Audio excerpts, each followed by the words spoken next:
Album ketiga Maui, Satu Dalam Seribu yang dipasarkan April lalu kini terjual lebih 50,000 unit. Kejayaan itu membolehkan bintang gilapan Akademi Fantasia itu layak menerima platinum berkembar. Menurut Maui, album ketiganya dikeluarkan selepas perancangan teliti dibuat maestro.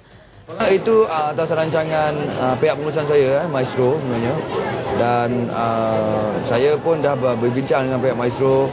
Saya kira kalau bukan nak keluar album suka-suka je kan. Sebab mula saya ada keluar album pop, kemudian keluar album yang lain. Album kasidah yang merupakan lagu-lagu berunsur ketuhanan dan kemanusiaan. Dan kemudian keluar pula dengan album solo semula.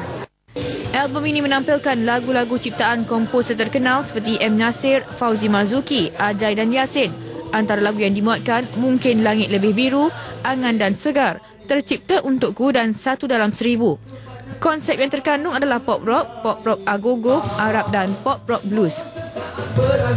Satu lagi program terbaru bercorak hiburan di Astro Ria. Kali ini dengan ikon Malaysia. Berbeza dengan bakat-bakat baru Akademi Fantasia, ikon Malaysia akan mempertandingkan artis-artis yang sudah lama mencipta nama.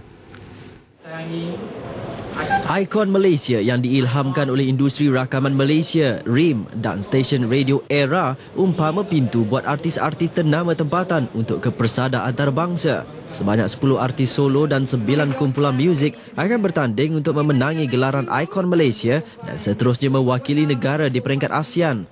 Pemilihan mereka dibuat melalui komuniti RIM dan mereka yang pernah dicalonkan dalam anugerah industri muzik. Sistem penghakiman dibuat berdasarkan 70% keputusan juri yang terdiri daripada komposer terkenal Ramli MS, Jenny Chin dan Mac Chew, selain 30% undian SMS.